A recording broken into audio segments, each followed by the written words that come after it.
ان کو علم ہے نواز شریف اپنی سیٹ لاہور کی آرا ہوا ہے، مریم نواز جو نامینیٹ ہو گئی ہے وزیر اعلیٰ پنجاب، وہ اپنی سیٹ ہاری ہوئی ہے، آوا بگڑا ہوا ہے۔ میں ایوان پہ سب سے پہلا احتساب ان کا کروں گا اور ان کے حوالے سے باسپورس کروں گا کہ یہ پاکستان میں ٹیلنٹ کا قحط ہو گیا، افسران کی قحط ہو گئی کہ یہ 11واں دفعہ کسی آدمی کو آپ سیکٹری کے لیے ایکسٹینشن دے رہے ہیں۔ بلاول بھٹو صاحب people party M Q M اور نون کے ساتھ جنہوں نے ہمارا مینڈیٹ چوری کیا ہے، قطعاً جو ہے ہم حکومت سازی کا حصہ نہیں بنیں گے۔ شکریہ۔ رانا عامر شہزاد صاحب پی ٹی آئی کے 141 این اے سے کینڈیڈیٹ تھے ساہیوال سے، 14,000 کی زیادہ ووٹوں سے وہ جیتے ہیں۔ وہی فارم 47 میں جیل سازی کر کے ان کو ہرانے کی کوشش کی گئی ہے کہ وہ کام کون ہے، تو پتہ چلا کہ جو سیکٹری ہے نیشنل اسمبلی کا، اس کو 11ویں دفعہ جو ہے ایکسٹینشن دے کے سیکٹری کی سیٹ پہ بٹھایا گیا ہے۔ لیپ ٹاپ بھی چوری کیا۔ میں کل پہلی دفعہ گھر گیا تو پتہ چلا میری کیسیو گڑی بھی اڑائی ہے، پرفیوم بھی اڑائے ہیں، یہ ساتھ اٹھا کے لے گئے ہیں۔ ٹاپ اٹھانے اور میرے کک 60 سالہ شیر غازی کو اغوا کرنے کے حوالے سے میں نے ایف آئی آر کی درخواست دی تھی۔ پولیس نے اپنے افسران کے خلاف پرچہ درج نہیں کیا۔ اسلام آباد کی پولیس جرائم پیشہ بن چکی ہے اور وردی میں ملبوس ہو کے ڈاکہ زنی کی کئی وارداتیں یہ پہلے بھی کر چکے ہیں، یہی آئی جی کر چکا ہے۔ اسلام آباد ہائی کورٹ میں میں نے درخواست دائر کی تھی، ریٹ پٹیشن، آئی G Islamabad, S S P operation اور S S P C T D کے خلاف میرے گھر میں ڈاکہ زنی کرنے، 18 فروری کے صبح 1:30 بجے کے لگ بھگ 2 درجن مسلح نقابپوش سی ٹی ڈی اہلکاروں کے ساتھ میرے گھر میں زبردستی گھسنے، میرے گھر کے دروازے توڑنے، میرے 5 سال کے بچے بہرام کو نیند سے اٹھا کر اغوا کرنے کی دھمکی دینے، میرا لیپ ٹاپ اٹھانے اور میرے کک 60 سالہ شیر غازی کو اغوا کرنے کے حوالے سے میں نے ایف آئی آر کی درخواست دی تھی۔ پولیس نے اپنے افسران کے خلاف پرچہ درج نہیں کیا، جس پر میں ہائی کورٹ آیا۔ آج ہائی کورٹ نے ویڈیو بھی ملاحظہ کی اس واردات کی۔ جو جرائم آئی جی اسلام آباد نے کیے ہیں ان کی سزا عمر قید بنتی ہے۔ پاکستان کے شہریوں اور بالخصوص اسلام آباد کے فیڈ جیسے پوسٹ سیکٹر میں خود سپریم کورٹ کا وکیل ہوں، منتخب ایم ہوں، لیکن جس دہشت گردانہ طریقے سے پولیس نے ارتکاب جرم کیا ہے، اس پہ عدالت نے بھی افسوس کا اظہار کیا اور حکم صادر کیا کہ اگر میرا کک آج واپس نہیں آتا ہے تو پھر پولیس کے اعلیٰ حکام S S P C T D, S S P operation عدالت میں خود پیش ہوں گے، اور ساتھ ہی پرچہ نہ درج کرنے پر ایس ایچ او مرگلہ کو کل 10 بجے عدالت میں طلب کیا ہے۔ ایسے واقعات کی روک تھام ضروری ہے۔ اسلام آباد کی پولیس جرائم پیشہ بن چکی ہے اور وردی میں ملبوس ہو کے ڈاکہ زنی کی کئی وارداتیں یہ پہلے بھی کر چکے ہیں، یہی آئی جی کر چکا ہے، اور ان کی جرأت اب اتنی ہوئی کہ میرے گھر میں گھس کے انہوں نے لیپ ٹاپ بھی چوری کیا۔ میں کل پہلی دفعہ گھر گیا تو پتہ چلا میری کیسیو گڑی بھی اڑائی ہے، پرفیوم بھی اڑائے ہیں، یہ ساتھ اٹھا کے لے گئے ہیں۔ تو آج سے یہ کارروائی کل پہ چلی گئی ہے۔ آئی جی صاحب جو آپ کر رہے ہیں یہ جرائم ہیں، آپ کے ماتحت ایس ایس پی آپریشن اور S S P C T D کو بھگتنا ہوگا۔ دوسرا میں یہ واشگاف الفاظ میں اعلان کرتا ہوں کہ اگر میری ذات کو کچھ ہوا یا میں اسلام آباد سے اغوا ہوا تو اس کی ذمہ داری آئی جی اسلام آباد پر ہوگی، کیونکہ یہ واضح طور پر یہ اٹیمپٹ کر چکا ہے۔ میں اس معاملے کو نیشنل اسمبلی میں بھی اٹھاؤں گا، اس معاملے کو منطقی انجام تک پہنچاؤں گا۔ دوسرا، آج شہریار افریدی اور شاندانہ گلزار کے کیسز میں تمین عدالت کی کارروائی ہے۔ انشاءاللہ ان کیسز کی پیروی کے لیے بھی میں عدالت کی معاونت کروں گا، کیونکہ وہ کیسز میں نے دائر کیے تھے۔ رانا عامر شہزاد صاحب پی ٹی آئی کے 141 NA سے کینڈیڈیٹ تھے ساہیوال سے، 14,000 کی زیادہ ووٹوں سے وہ جیتے ہیں۔ وہی فارم 47 میں جیل سازی کر کے ان کو ہرانے کی کوشش کی گئی ہے۔ آج مقدمہ ہمارا فکس ہے، ہم توقع رکھتے ہیں کہ ان کے کیس میں بھی انصاف ہوگا۔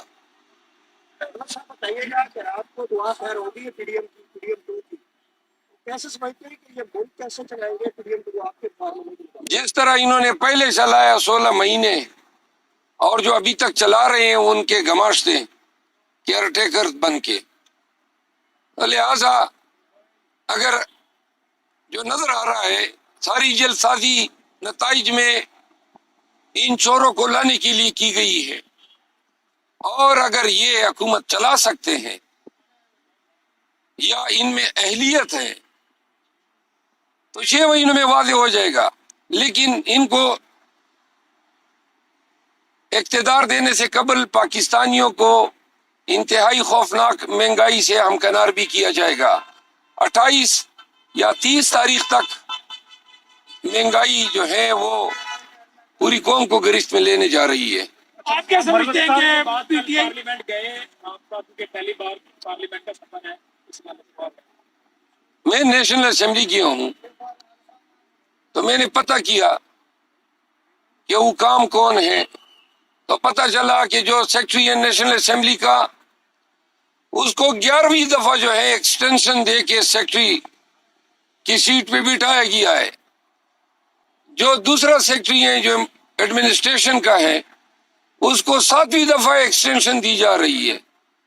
تو میں نے کہا یہ تو ہمیں جدھر ایوان میں لوگوں نے بھیجا ہے وہاں پر پہلے سے ہی اسپیکر نیشنل اسمبلی جو ہیں ان کے بارے میں علم ہوا کہ انہوں نے انتہائی ناجائز بھرتیاں کی ہیں قومی اسمبلی میں، تو لہٰذا سب سے پہلے احتساب تو یہ نیشنل اسمبلی کے سیکرٹری ایڈمن اور یہ جو انہوں نے ناجائز بھرتیاں کی ہیں، میں ایوان پہ سب سے پہلا احتساب ان کا کروں گا اور ان کے حوالے سے باسپرس کروں گا کہ یہ پاکستان میں ٹیلنٹ کا قحط ہو گیا، افسران کی قحط ہو گئی کہ یہ 11واں دفعہ کسی آدمی کو آپ سیکرٹری کے لیے ایکسٹینشن دے رہے ہیں، اور کروڑوں روپے تنخواہوں کی مد میں لے جا چکا ہے۔ گورنمنٹ آف پاکستان کی ڈکلیئرڈ پالیسی ہے کہ صرف انتہائی کمپیلنگ یعنی مجبوری کی حالت میں آپ کسی شخص کو ایک دفعہ کنٹریکٹ پہ امپلائی کر سکتے ہیں، ری ایکسٹینشن پہ قطعاً ہے۔ علم نہیں ہو رہا ہے کہ یہ 11ویں دفعہ اس سیکرٹری کو کس طرح دیا گیا۔ اسی طرح سیکرٹری ایڈمن جو کوئی ڈی ایم جی افسر ہے وہ حضرت بیٹھے ہوئے ہیں، تو لہذا سب سے پہلا انکاؤنٹر جو ہوا وہ بھی ایسے لوگوں سے ہوا جو قانون سازی کر رہے ہیں، خود قانون کے منافی یہ اپنے مناصب پہ بیٹھے ہوئے ہیں۔ سر، رات شہباز شریف نے کہا ہے کہ اگر آزاد امیدوار حکومت بناتے ہیں، ان کے نمبر پورے ہیں تو ہم ان کو ایوان میں ویلکم بھی کریں گے اور مبارکباد بھی دیں گے اور ہمیں خوشی ہوگی۔ ہمارے نمبر تو پورے ہیں، بس یہ جو انہوں نے فارم 47 میں جیل سازی کر کے ہمارے نمبر چھینے ہیں یہ ہمیں واپس کر دیں۔ اگر تھوڑی سی شرم و حیا ہے اس شہباز شریف کی آنکھوں میں اور رتی بر ضمیر ہے تو اس کو شرم آنی چاہیے ایک ایسے نشست پہ بیٹھنے سے جو اس کا حق ہی نہیں بنتا ہے۔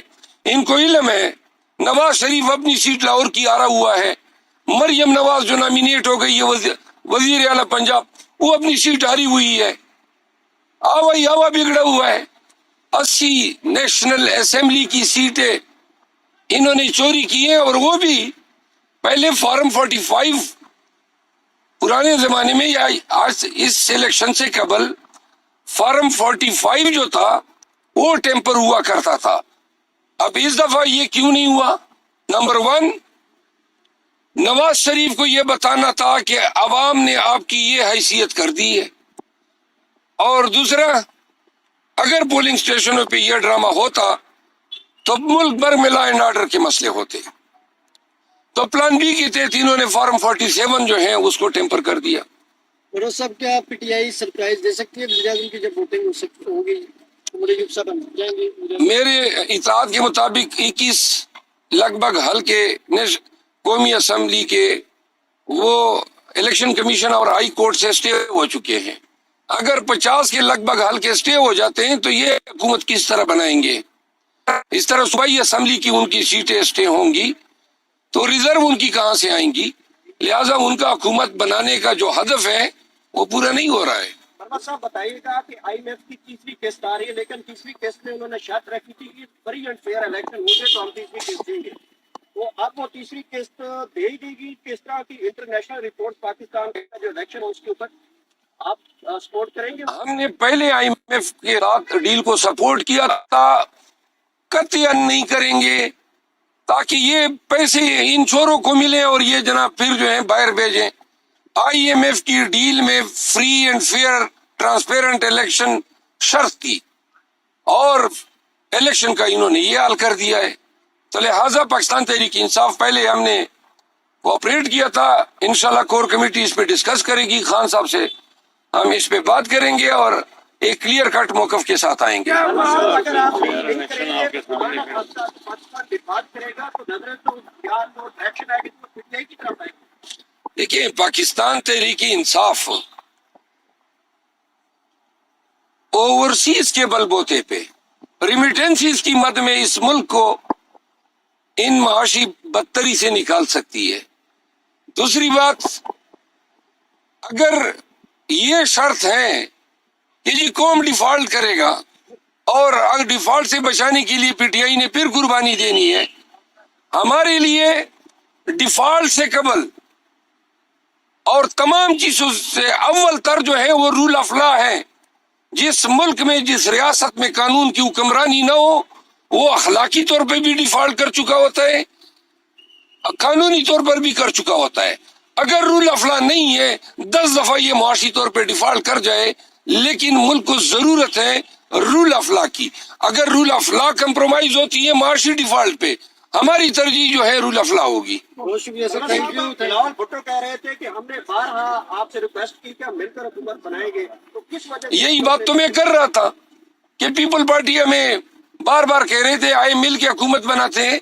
ہم پاکستانیوں کو بتانا چاہتے ہیں ہماری کوئی خواہش نہیں ہے ایسے لوگوں کے ساتھ حکومت بنانے پہ جو خود مینڈیٹ چوری کر چکے ہیں۔